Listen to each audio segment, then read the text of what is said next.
What's going on, guys? Sorry I'm a little late. I was handling a few things. I always start to work on stuff right before I start stream. I absolutely destroyed my Twitter DMs because I tweeted that I was thinking about getting a new logo. And if you ever say anything like new website, new logo, anything like that, all the graphic design people on Twitter, you don't even know if they're bots or not. Like you have no idea if they're bots or real people. They all just barrage your DMs.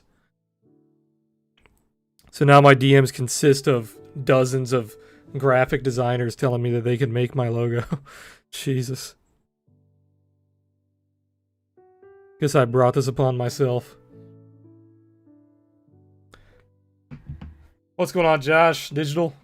You guys are always a couple of the people that are in here right when I start. I appreciate that. I only did live analysis for like the first hour until lunch. Basically what I did yesterday, I did live analysis until lunchtime, and then I worked on the website after that. I'm still trying to catch up with all the partner work because like I told you guys before, I took so many partnerships back to back. I've got to get the website up to speed. I've got to get a bunch of videos edited and ready. So I'm pretty far behind. But the stream goes on, man. The stream goes on. So I'm going to go over the price action for today. We're going to do a little bit of the replay function. See how we could have traded today. Today was pretty standard. We saw a little bit of a gap up, and then we saw a P-shaped profile, so a little bit of the bullish strength coming in towards the middle of the day, the morning to lunchtime session. So we'll start taking a look at that. Let me go ahead and replay this.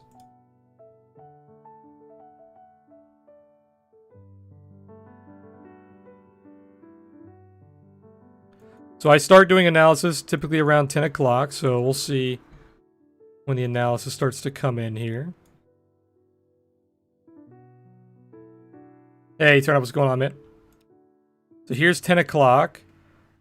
I actually got on a little late today. I think it was like 10:30. Let's keep an eye on it here. So you can see how that volume starts to come in towards the high of the day. You have that P shape starting to form. So I think here at this point I start doing analysis. And I told you guys to watch out for the value area low and this little gap down here. There's a little gap and there's a value area low. So with the P-shaped profile, you typically, you do not want to sell the highs very strongly. You want to focus on buying the lows because you are a bullish profile. You also see the confirmation with the VWAP. The VWAP shows an increasing VWAP, so you have kind of a support below you. So you want to focus on kind of buying the lows. You don't want to focus too heavily on selling the highs. Let's keep an eye on the value area low here. Still hovering around POC, pushing towards the high day. And then here you go. There you have that value area low test. So this little area down here, the value area low towards like this gap, this is where you want to start focusing on buying the dip. You start to see a recovery, and as always, you're targeting the POC and the other side of the value area. So you should be in your long by now. There's your value area high test, and there's your POC test. So you could have taken profit there. So depending on if you took the entry on the val or on the gap or kind of towards the gap, you should have been entered in a long here, and you would have gotten at least like 4 to 5 points, which is pretty good. It's about $200. It's a pretty good trade. So here we're going to keep going. Very bullish here. Like I said, you want to be a little careful selling the highs. This is exactly why. Because you're very bullish. So if you sell the highs aggressively, you're going to get stopped out. So here's that retest of the value area high. So this is where price should start to break out if you're very bullish. And that's what you do see here. You see the break into a new high of day, and you're starting to get a kind of a price discovery, right? So once again, you break high of day. Still seeing that price discovery. You want to keep an eye on your value area high while you're breaking out here. If you wanted to be very aggressive here, if you thought the day was extremely bullish, you would look to buy the value area high retest. So kind of like you saw here. But typically, if you're very bullish, a safer play is to buy the POC and VWAP test, not to buy the value area high test. But it's very unlikely that you're going to see the value area low be tested because you're extremely bullish, right? So you're going to stay towards that high of the day. When you pull back, you're going to pull back towards the value area high. You're going to pull back towards the POC, but very unlikely that you're going to see a pullback to the value area low. Okay. So here's your value area high being tested. And you're just basically staying above that value area high. This is during lunchtime, so I don't typically trade this. You're still trying to hover towards the high of day, breaking into a high of day very slightly. So keep your eye on the value area high here. I marked it out. And then we have that deviation. So if you were looking to sell the highs, like if this was a balanced profile, which it kind of is becoming. It's kind of becoming a balanced profile here. If you were looking to sell the highs, this is where you would have sold. You would have sold that deviation of the value area high. You have a slight gap right here where I mentioned the gap, and then you have your POC, VWAP, and daily open all below you, kind of clustered together. So if you took this short, you're looking for take profit around this cluster here, kind of around 291.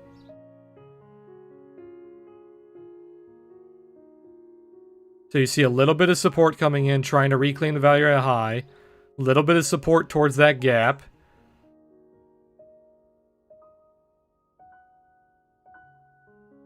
But here you go. You should be hitting your target here. There's your target. So if you took this short on the value area high deviation, you would have hit your target here. Now, if you really wanted to be a little bit more greedy, you could have targeted the value area low here. You could have targeted the value area low here. I don't think you get it, though. Let's see. Actually, you do get it. So if you were a little greedier on your trade there, you could have targeted the value area low, which would have given you about a 9-point trade. It's about $450.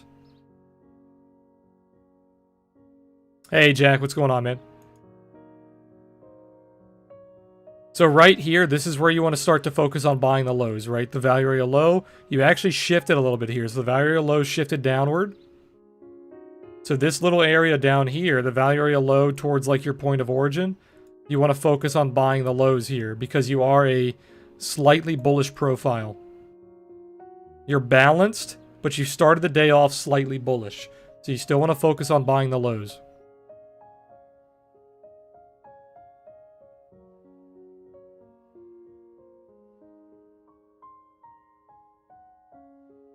So here if you took the value area low test when it was right here, you would have gotten that trade.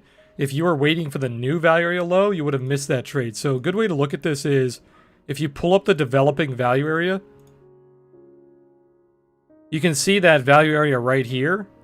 You actually tested the value area, but then you shifted downward because of that volume. If you took this trade right here, you would be in the profit already. But if you waited for that shift, you would have missed it.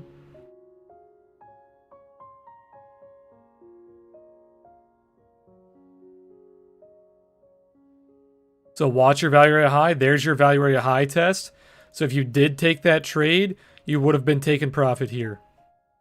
You could get a little greedy and go for a higher test because you are slightly bullish. But for the most part, you want to take profit on that value area high. And that's why. You see that pullback? Now you're pulling back right off of that value area high. The value area high is very strong there because you have a pretty balanced profile. You started off the day with a P shape where you see that kind of more bullish profile coming in. But now we have a more balanced profile. So you really want to focus on paying attention to the value area lines, the high and the low. So you're bouncing off of VWAP and POC. Very typical on a bullish day. You're not going to see that value area low tested every single time like I told you earlier. You will see that support come in a little sooner. So if you were very bullish on the day, if a lot of your indicators were signaling bullish, you could have bought the VWAP test. Like I said earlier, VWAP kind of becomes your value area low on that bullish day. So you want to pay attention to VWAP. You can see those earlier buys come in. So you do see that buy pressure come in on VWAP, and you're starting to bounce off of it. So let's see if the early buyers are going to are going to be the winners here, or if you would have paid off being more patient. So it looks like being an early buyer there would have paid off. There's your value area high test. So if you were an early buyer here, if you bought the VWAP, you would have had a very nice entry and a very nice target there. So your target would have given you about 6 points. It's about $300. Not bad. You can see your profile. It's pretty balanced, but it's slightly bullish because you see that POC towards the high of the day. You see a lot of volume towards the high of the day, and then very little volume towards the low of the day. That is going to give you that P shape, right, where you're slightly bullish. During a P shape, you're very safe to buy the VWAP test. And then during like a B shape, like a lowercase b, you're safe to sell the VWAP test.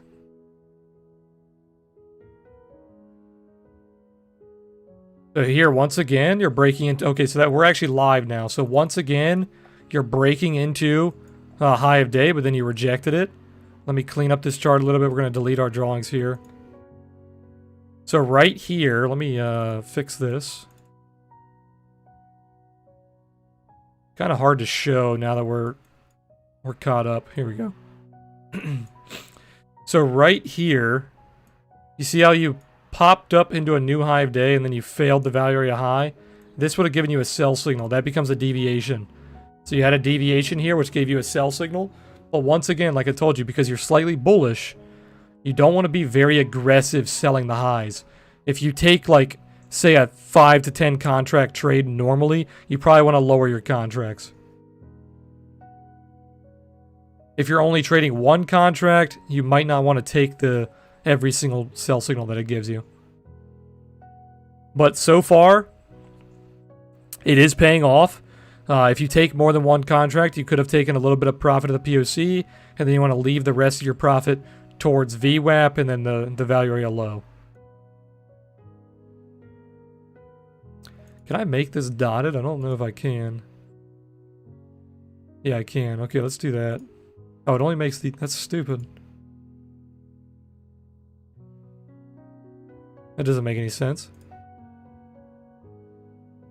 It only makes the upper line dotted. Gotta love TradingView, man. One funny thing off topic here. TradingView released a new indicator. They released a... Where is it here? Auto Fibonacci retracement. And I talk about this a lot on stream where people use their auto fibs backwards. TradingView themselves released this tool and they use an upside down Fibonacci. They had one job.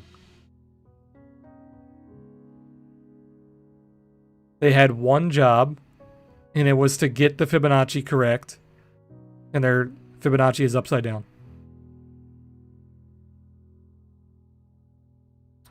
For you guys who trade Fibonacci, if you're not sure what I'm talking about, when you draw your Fibonacci, always, no matter if you're doing a bullish Fibonacci or a bearish Fibonacci, you always draw from left to right. So if you're doing a bullish Fibonacci, you take the low and then you take the high, right? And then if you're doing a bearish Fibonacci, you take the high and you take the low, left to right, right? And to confirm if you're doing your Fibonacci correctly, it's just simple math, right? If this retraces 50%, that's going to give you your 50, right? Okay. But if this retraces 60%, that means it should be retracing more than 50, right? It's a Fibonacci retracement tool. These numbers are based on the percentage that you are retracing the move, right? So if you're retracing more than 50, this would be your 618. This would be your 786. They're doing them backwards. This is not retracing 23%. That is retracing 78%.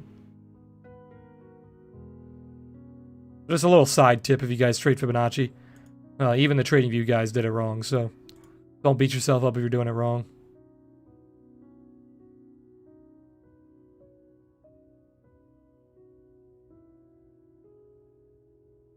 Man said, how come you never get transcoding options? So it's only if you're partnered or if you have a lot of viewers. We don't have a steady enough viewership on Twitch to get transcoding. But I think the YouTube has transcoding for every video. So you can watch on YouTube and it should be there.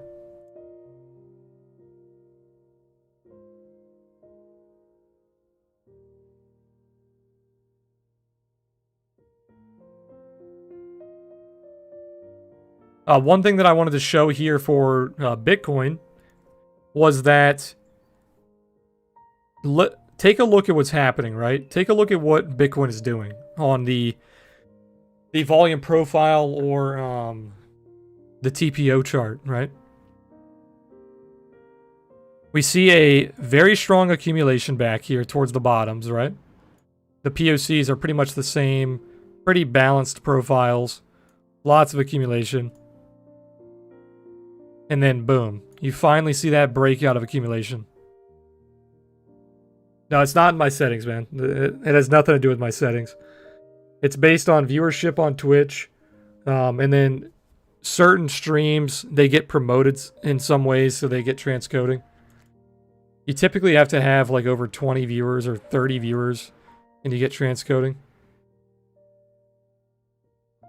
But yeah, so you see the breakout here. You started to break out here, where you see that very nice value gain above your high of day.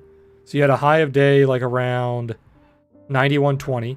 You see a break of it, and then you see a value gain above your high of day. Okay, that's the first thing you want to see on a breakout. And then you see a little bit of distribution, where you kind of have that sideways price action. You see some more value gain. And then you start to break out.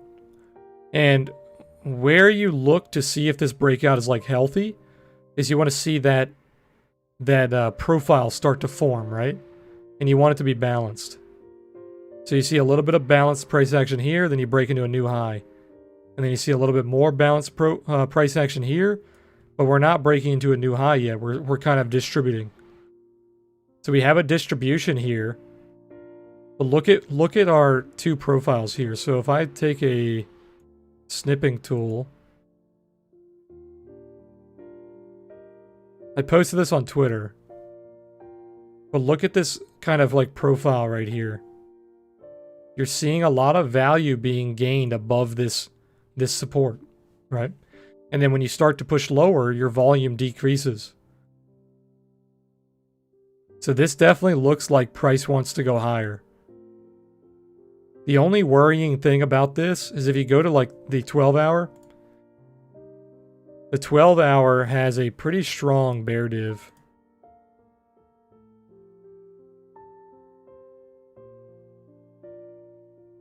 From here to here, look at this bear div. Much lower momentum. It's not confirmed yet, but it is confirming. Or sorry, it is forming, excuse me. Digital said, use fib extension and just mentally ignore the numbers. Yeah. As long as you have your levels established correctly.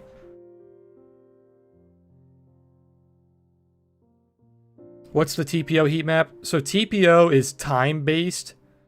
So it's still volume-based, like a volume profile, but it's also time-based. It's market profile. So instead of volume profile, it's market profile. So the different colors are the different time periods that it was in this profile.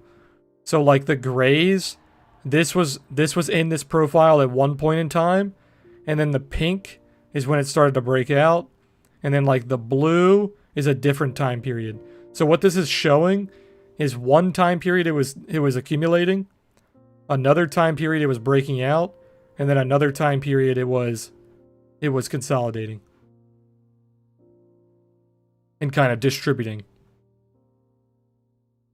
I don't use market profile. I stick to volume profile. I just find this very eye appealing, and it's basically the same exact thing as volume profile. So here's volume profile. or it's going to give me different settings. But this is basically looking at like a daily, it's looking at a daily volume profile.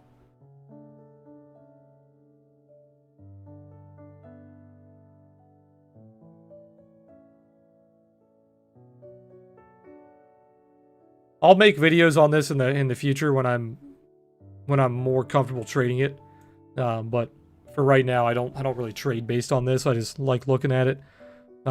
It's basically like looking at a daily volume profile with time periods. It breaks down the daily volume profile into different periods of what was happening during that profile, right?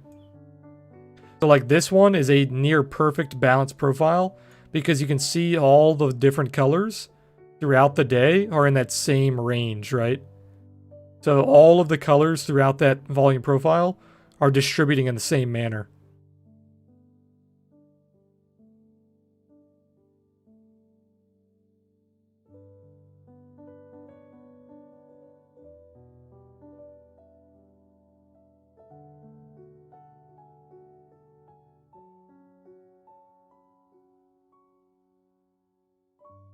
See how the volume profile, it's still P-shaped, so you're still slightly bullish. That's why these retests of the POC and VWAP are being bought up so heavily. Because you are slightly bullish here.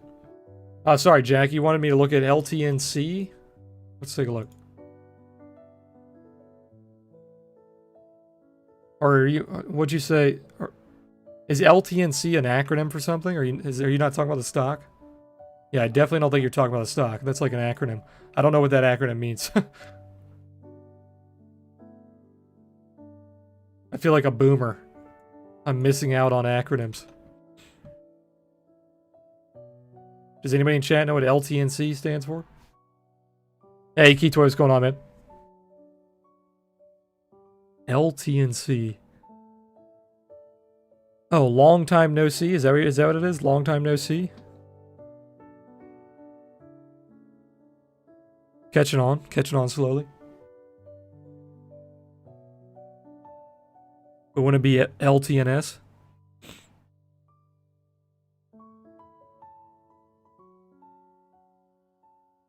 So I posted a tweet, which I regret posting. And I tweeted that I'm thinking about getting a new logo designed. But I still want to keep like the panda theme. It has to be somewhat related to trading. I don't know if I'm going to do it yet. I was just kind of thinking, now that the channel's growing and we're expanding, and it's like a good time if I wanted to get a new logo made. It'd be a good time for it. But I'm not creative. So I can't think of any like good ideas for a new logo, right? So if you guys have any ideas that I could use, like the panda theme and like the trading theme, maybe candlesticks, stuff like that. Some way incorporate that into a logo. You guys have any ideas? Feel free to shoot them my way.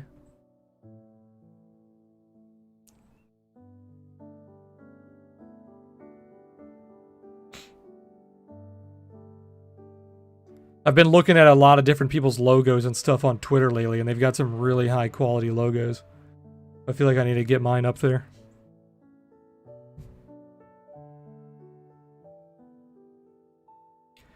We have about 30 minutes left on the day. Pretty standard day today. Saw a strong breakout during the open. Started getting that volume towards the high of day. A little bit of distribution.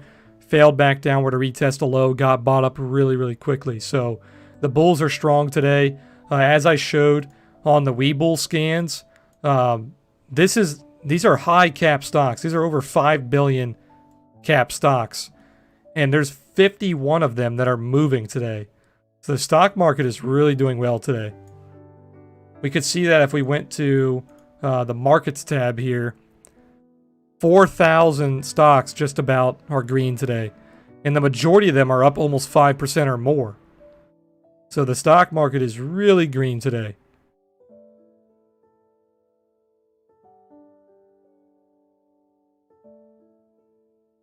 There was a lot of penny stock movers today as well.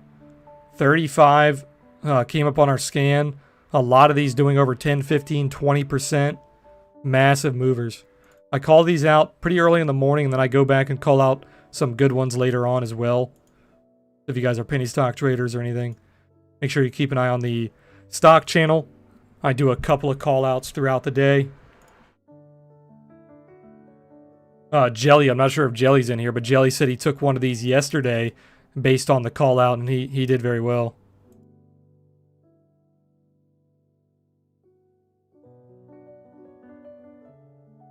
A lot of these are just strong uptrends.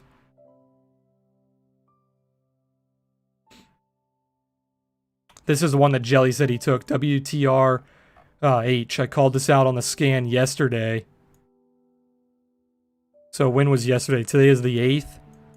So this was yesterday. It popped up, had that massive breakout. Nice consolidation. We called this out on the scan. He took it, I think he said around like $2, $2.20 or something. Had a nice breakout today. Starting to distribute downwards though. You can see the moving averages are starting to curl in.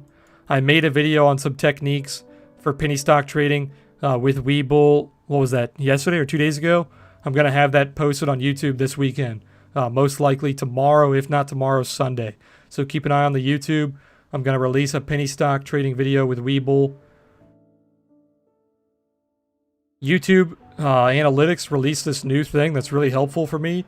It tells me when most of my subscribers are online, like watching videos, and it's set around like 12 p.m., so around lunchtime on weekends are when most of my viewers are on YouTube. So for most of my videos going in the future, I'm probably going to release them towards the weekend, towards that time, because that is a good time for my audience.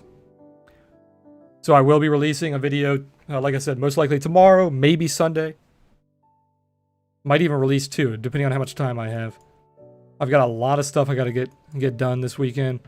Catch up with our sponsor, or not our sponsors, our new deals. I don't have any sponsors yet, quote unquote sponsors. We're still getting there.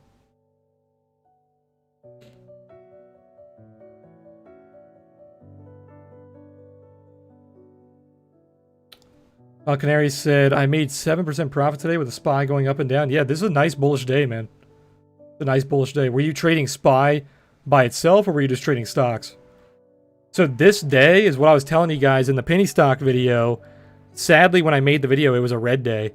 But days like today, where you see that gap up and you see the bullish strength right after the gap up, these are the perfect days you want to start looking for those penny stock trades.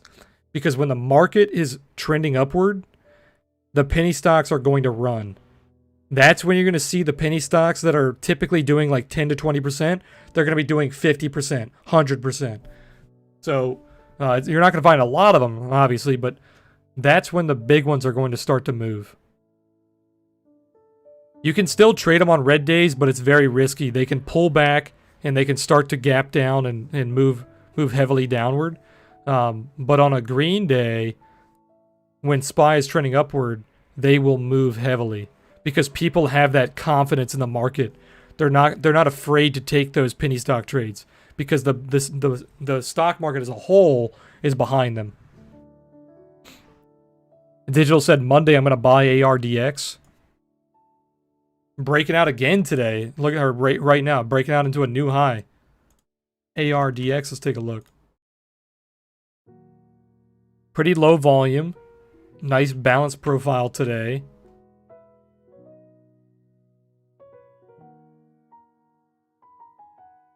Yeah, I think this would be a good play on Monday. If it breaks above like 760, 780, this open here. I think this is a quarterly. Yeah, we're on quarterly. This is 3 months. You break above the open here. Could be pretty good. Canaries asked, am I saying your name right? Canaries? Canaries? He said, what do you think about RSI and MACD combination on a daily basis? So I don't typically trade RSI and MACD. I pull them up on Webull because they're the two most used indicators in the world, pretty much.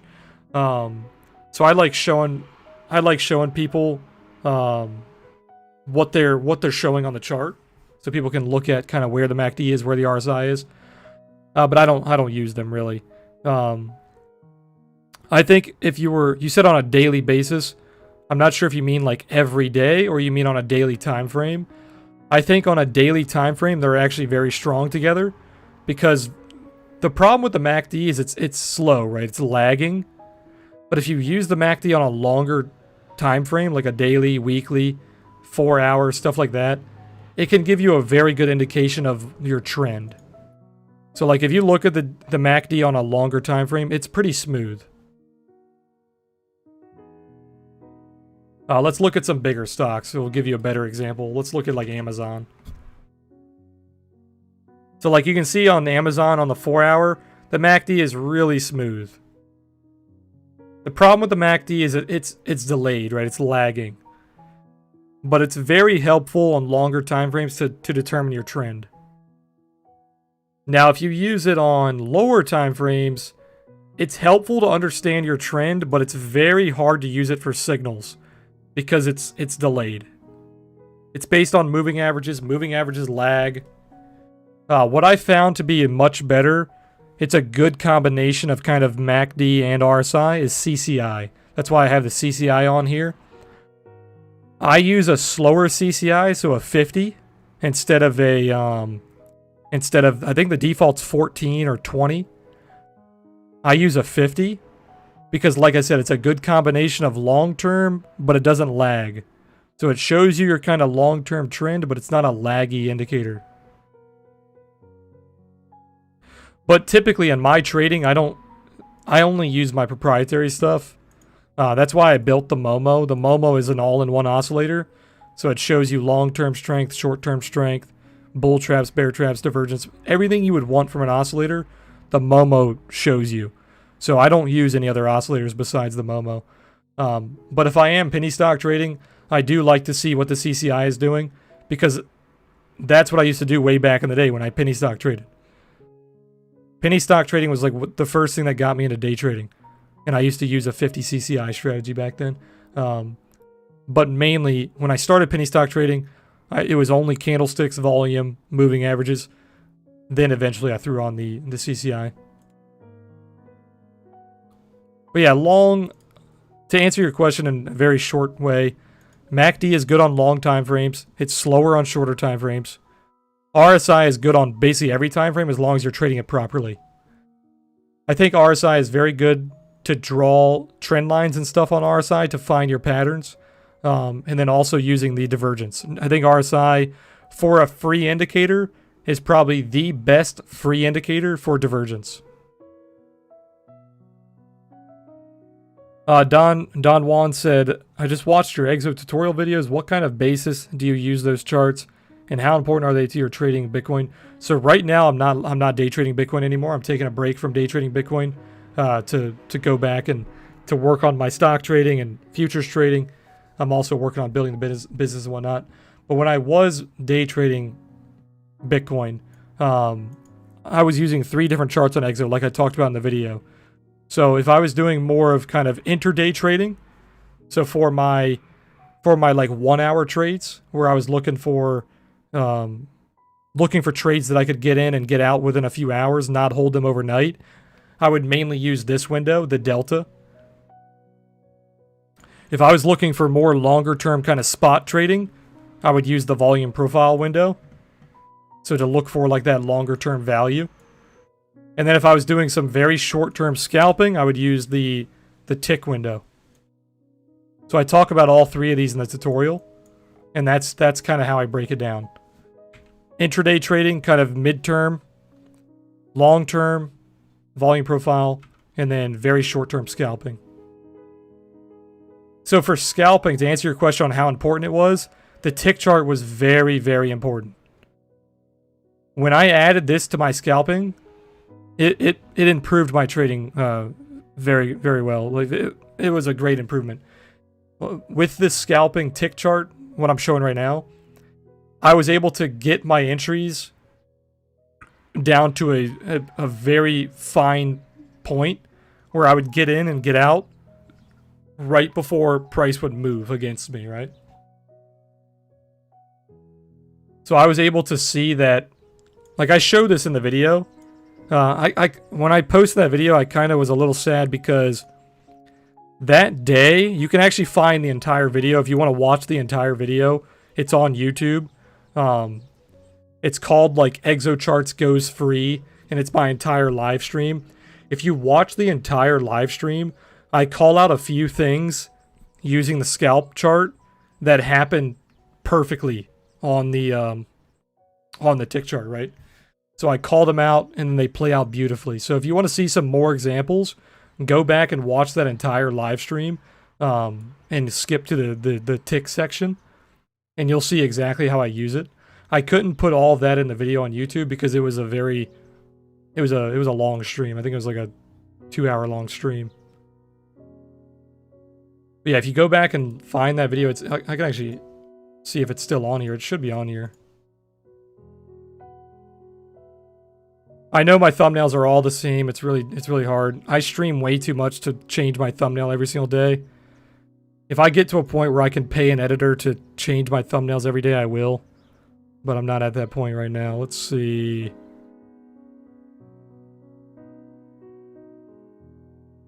If you guys see it, let me know. It's called Exocharts Goes Free.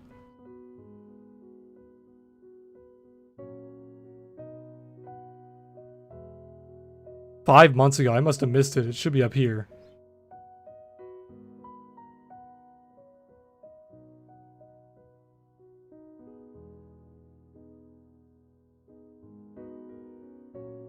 Oh, here it is.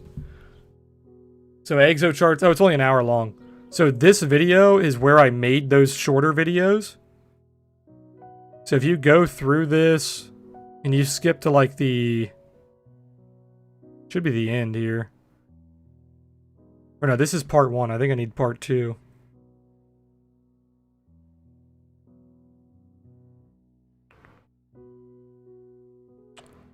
Of course, I lost it now. Where is it?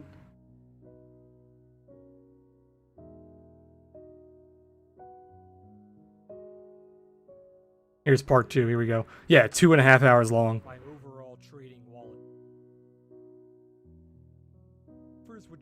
So like if you want to skip through this and watch how I trade with the tick chart, I go over basically everything in this video. Now I made those shorter videos, which is basically the entire consensus, but you can watch the entire stream there.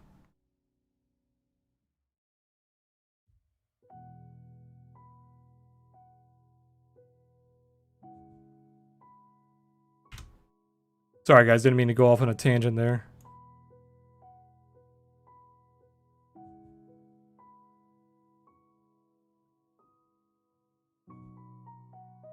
Strong breakout on SPY here.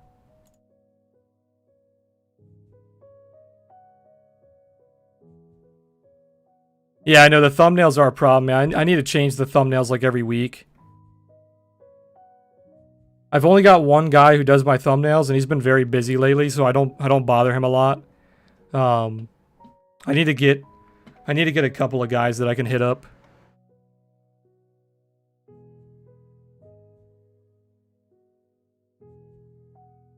It's just really hard. I stream 5 days a week, so if I changed my thumbnail every single day, that's a nightmare. You said, do you trade oil now on high volatility?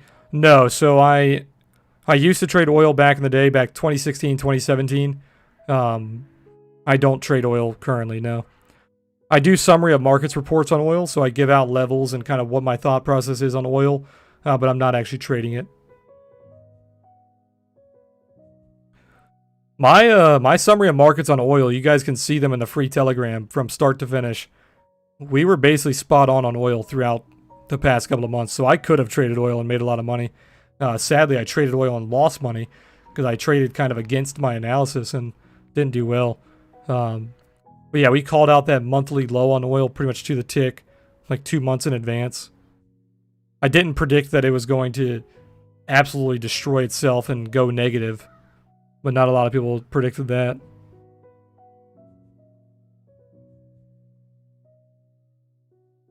A couple things that I want to work on here for the Discord. I have a couple of strategies. I'm going to make some videos probably next week. couple of strategies. We've gone over this on stream a couple of times, like the trend spider strategies. I've got a couple of strategies that are very, very good in bull markets. So now that we're starting to get into a bull market in Bitcoin, I'm going to try to automate those. And when they're automated, I'll probably do something with Discord where I'll give you guys alerts, or maybe even give you guys the bot itself. So that will be coming pretty soon. Not right away, probably the next 2 weeks, 3 weeks, because I got to catch up on a lot of stuff with the Discord and with the business. But just to give you guys an idea of kind of the stuff that we're working on for the Discord, I'm going to have at least probably 2 bots, maybe 3, of like long only bots. So like investing in Bitcoin long term, looking for those bull market buys, right? So we'll have a couple of bots there. We'll have one that's for short term, 15-minute, and I have one that I want to put on like a 4-hour as well. So we'll have the short term and we'll have the long term as well. Like I said, don't look for those too quick. They're probably going to be on there within a month, I'd say. It depends on how long it takes me to get them automated. What I have to do is, the best way to get them automated is I can build the strategy on TradingView, create an indicator, and then have that indicator create alerts, and then send the alerts to an outside source. I also heard that TrendSpider directly does webhooks, so I can also just directly send the alerts from TrendSpider. So if that works out, it'll be much faster. It'll be probably within the next 2 weeks. If that doesn't work out, I'll probably have to build them on TradingView, so it'll be like a month.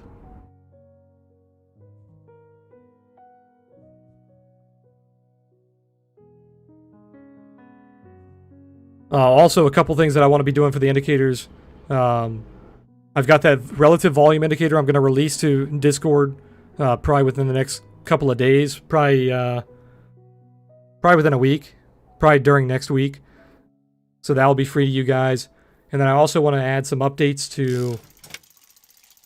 Hey, Altminer, appreciate the sub, man.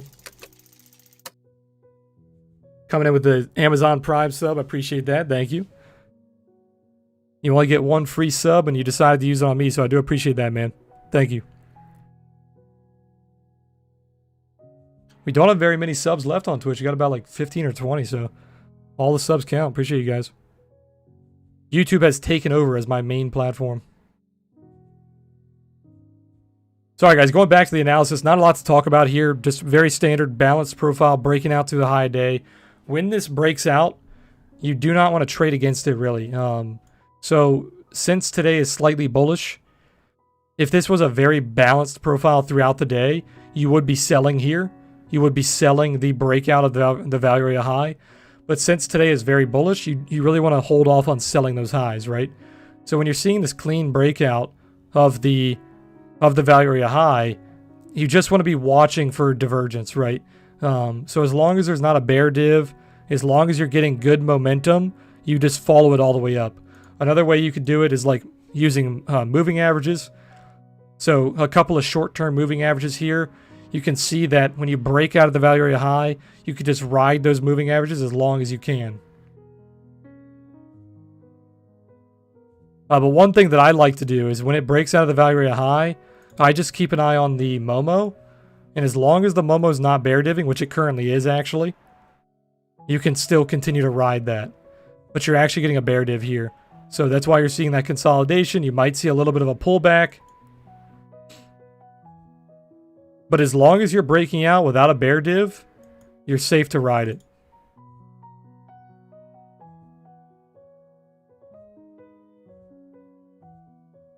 You can also use the moving average technique. One thing that I like to use is the 2 short-term moving averages, the 10 and the 21. I think, yeah, 10 and 21. And then the final gauge of where you're kind of losing that breakout is the 50. The 50 EMA, if you start to fail on a top or a bottom, you're typically losing that. You're losing that top or bottom. Kind of like what we saw here. The dotted one here is the 50. So when you lost that 50, you started to fail downward.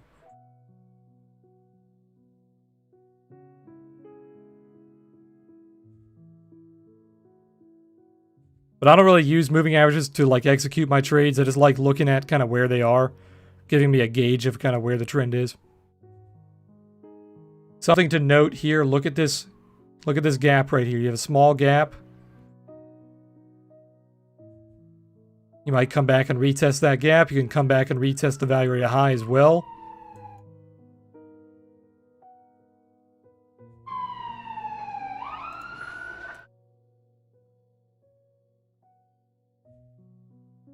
He said, I had to stop my SPY long on like 2909 because I live in Europe and my stockbroker does close at 1400. So sorry guys, I live by a fire station, so we get sirens quite often. He said, so I don't want to let my positions sit on the weekend. That's smart, man. That's really smart. When I trade futures, I don't hold overnight. I only day trade. I don't hold overnight. Even with like, if I'm penny stock trading or anything like that, I don't hold overnight. I don't hold over the weekend. The only thing I hold overnight over the weekend are like long-term trades. So like OPNT, I've been holding that one for a while now. It's something I called out in Discord a while back. Hopefully you guys got on board when I called it out.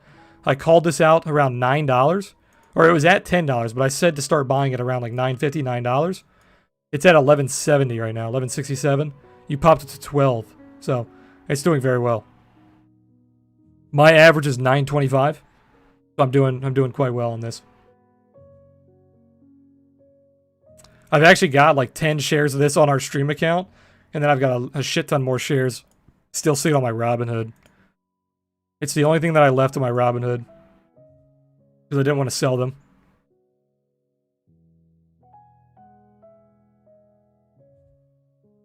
I didn't want to sell them. There's that breakout. SPY still breaking out. Got about 10 minutes left. That was a Fed window as well. 350 and 355 are Fed windows. You have another window coming in 5 minutes. So if this wants to hold this breakout towards the end of the day, you need to start seeing... Well, it's probably too late. But if this was like a longer time, if we had a lot more time before the close, what you would want to see is you want to see that distribution start to come in, and you want to see it acting as support. But since we're about to close, there's not enough time to kind of do that. Let's take a look at the repos real fast. 31 billion, mostly mortgage backed. Yeah, not a whole lot today, just 31. It's getting higher though. It was only like 15, 20 for the rest of the week. Canary said, what are your tips to grow your account balance on beginning? So my tips on like starting an account and growing it, I recommend starting small accounts. Most of my accounts that I've grown the biggest and I've done the best on were small accounts in the beginning. So what I do is I start small, and it's usually when I'm testing a new strategy. I change my strategies a lot. So you guys who have been watching me stream for years now, we've gone through many different strategies. Because I'm very cyclical in my strategies. I use them for a couple months. They make me gains or they make me losses, and I switch it up. So what I do is I start a new account, typically every time I start a new strategy, and I build it up. And if it's doing well, that means the strategy is doing well. So I'll throw more money at it. So go a couple of weeks or however long you want to test it out. If you're performing well, throw more money at it. And then just keep doing this. So if you go another 2 weeks and you have another gain, put more money into it. You don't have to like double it. Don't throw a shit ton of money at it, but slowly increase your size. You want to work on sizing up. This is what I did in crypto, and we saw very, very good gains in crypto, especially for you guys who joined the Discord towards the beginning. I got wrecked on the recent dump on crypto, but towards the beginning, we had 20% months, 40% months. We had a 240%. It wasn't a month. It was like 45 days. So a little over a month. But that's what I was doing throughout those months that I was doing very well. Started small, threw some more money into it, You just constantly increase your size until you get to a point where if you're trading and if you're trading and you're starting to feel like you're emotional, where you feel like you have to be constantly watching your trade, or I don't know how to describe this, but like if you're getting emotional, it's because you're trading with too much size, right? Your size is too big. So you want to find that sweet spot where you can take a trade and you're not emotional. You're like, oh, okay, if I get stopped out, sure, it's fine. If I hit my profit, sure, that's good, right? But if you start taking trades and you're like, fuck, this can't go against me, this can't go against me, this has to go up, I'm going to keep moving my stop loss, I don't want to lose money. If you're doing that, you've gotten to a point where your size is too big. You have to size it back. And then trade a little bit on the lower size. And then once it starts to get bigger, or sorry, once you start to see gains and you're not as emotional, you put more size into it. And you put more size into it. Hey, Bars, you said I can agree on the strategy changing. I changed my strategy a lot, man. Back when we first started streaming, we did a lot of the volatility trading. So I did the Bollinger Band squeeze breakouts, CCI scalping. Then we went on to I showed you guys my portfolio stuff that I've been doing basically since I started trading. So we built some portfolios with stocks. What else have we done throughout the years? We did a lot of volume profile trading. That's when I started using my Momo, when we built the Momo. Then I started doing a lot of the accumulation distribution stuff. Then I started doing a lot of the order block stuff, and then I built that into the point of origin technique. What else? That's pretty much it. Now I'm kind of using a mix of everything. I use the point of origin, the accumulation distribution, the volume profile. It's kind of all come together. And I've built kind of my playbook, right?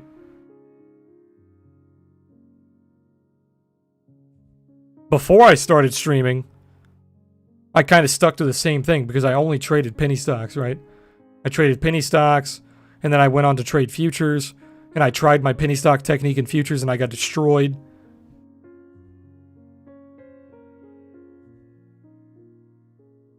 Bar says, what is your opinion on investing? How you see it playing from now on?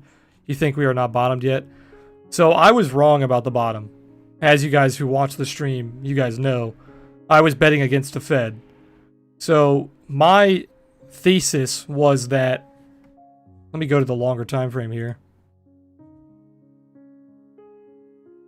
My thesis was that this was going to be a quick dead cat bounce, and you were going to start to fail, and we were going to have a new low by May.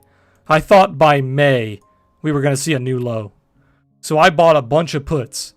I bought 220 puts, 230 puts, 200 puts. I had puts all for May. Because I thought we were just going to boom, boom. That didn't happen.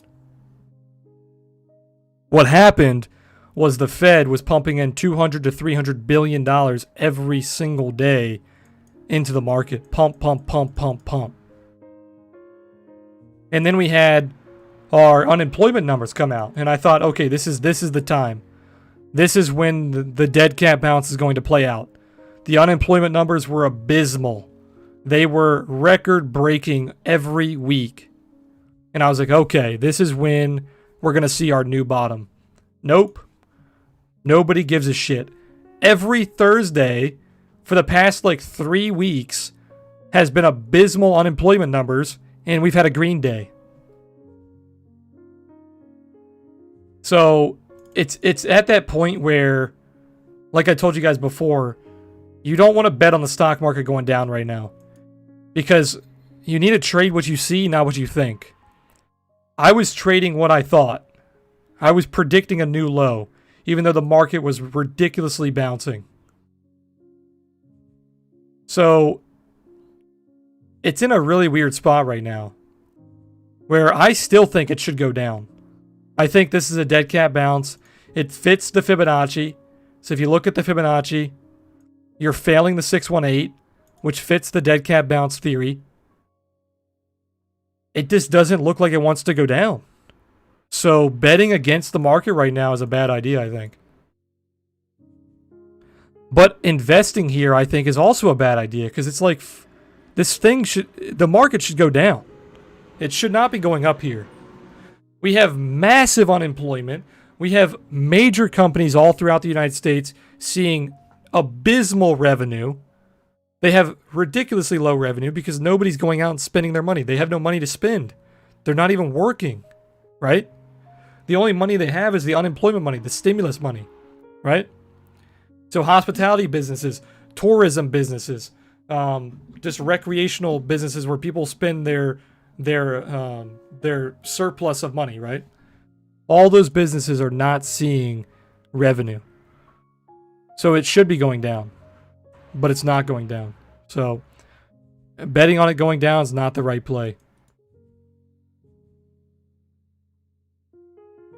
I think if this does start to go down, it like really go down, like where it should be going down, it's going to be very hard to predict. It's going to be like kind of where it started to dump here.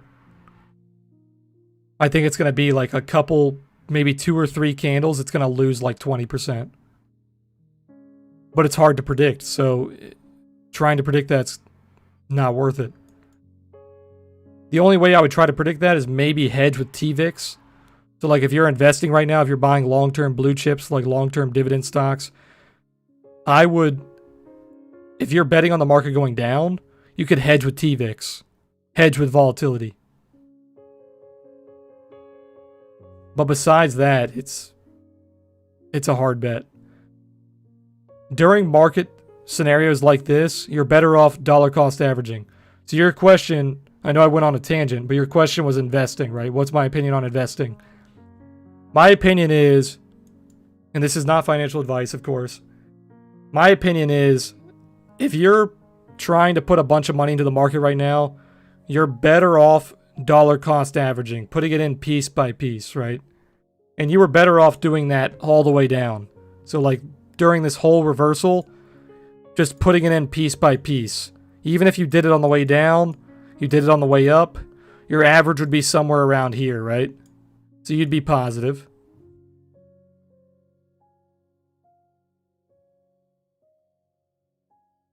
But if you started dollar cost averaging here, and then we nuked, you could dollar cost average on the way down, but you're going to be riding a sinking ship, right?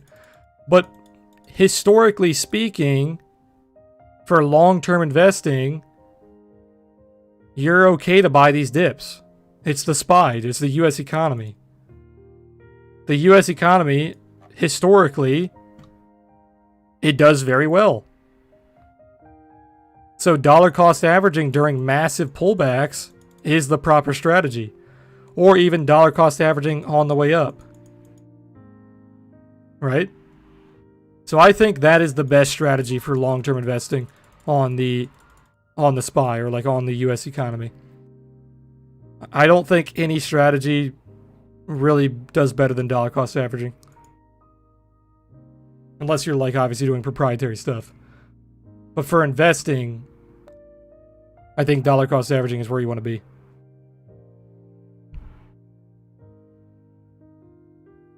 Digital said, I think that this year, probably end of Q3, the market will continue to fall, but who the hell knows? I'm not trading against the Fed. Exactly. You're trading against infinite money. Canary said, I think the economy crashes, but stock market doesn't. Well, you can't really have one without the other. Oh, you're saying, okay, so you're saying it's going to be like a bubble. The economy's going to break, but the stock market's not going to. Yeah, we'll see. That would be a very rare scenario. Turnup said the Fed won't let it go down. Yeah, infinite money, man. Turnup said, I feel like the whole world is overexposed to the S&P 500, NASDAQ, and the Dow Jones. Yeah, the whole world is invested heavily in the US dollar. So if the US dollar collapsed, it would be greater than the GFC. It would make the GFC look like a bullish pullback.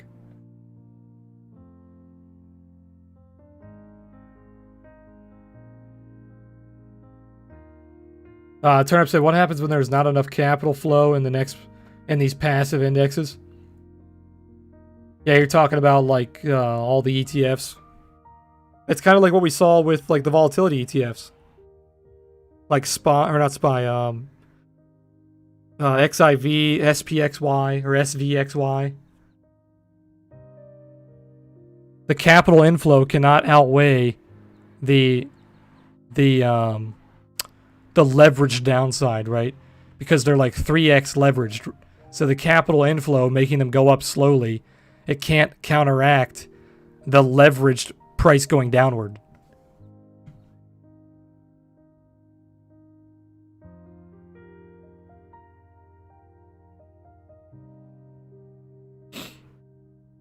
Inflation incoming? It could be. Right now, the whole world is betting on the dollar, basically. You're seeing a lot of money coming into the dollar. Turnip said the Fed will be forced to print, but that reinflates indexes and not the real economy. Zombie economy, yeah. That's a good way to see it, yeah, zombie economy.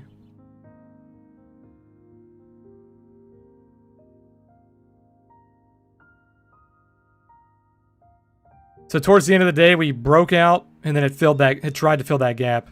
You can see that gap right there, which is a major support for a bullish day. You started to bounce right off of it. Oh yeah, look at that. Very heavy bounce after hours already.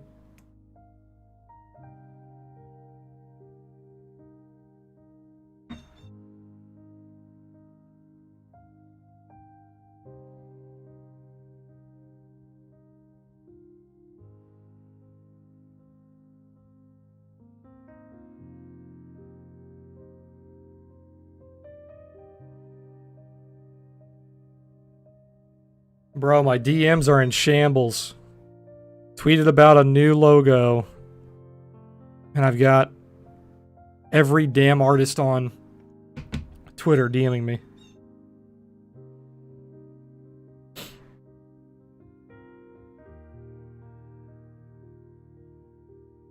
Amazon getting massive volume on the close there.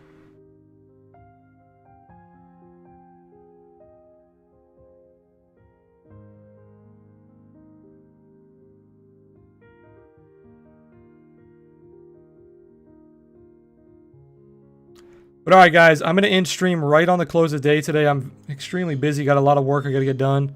Like I said, just a few things coming for the Discord in the future. I'm going to be working on getting some bots established for long-only strategies for Bitcoin. Seeing that we are entering a bull market, seeing a massive rise in price in Bitcoin in a relatively short period of time. I'm going to get some bots made. Actually, trading bots. But like I said, I don't know what I'm going to do for Discord just yet. I don't know if I'm going to make it into like alerts or maybe just give the bots to you guys for you to trade. Haven't decided yet, but I know that the Discord will have them one way or the other within the next probably 2 to 4 weeks. That's what I'm hoping for. Also, a new indicator coming out to Discord probably in the next week. The relative volume one that I showed you guys, that will be coming out. It's very experimental, so just play around with it a little bit. Don't focus too heavily on trading signals or anything. It's a very experimental indicator. So that'll be free to you guys within the next week. What else? I think that's basically it. Summary of markets coming out on Sunday. You know, the usual.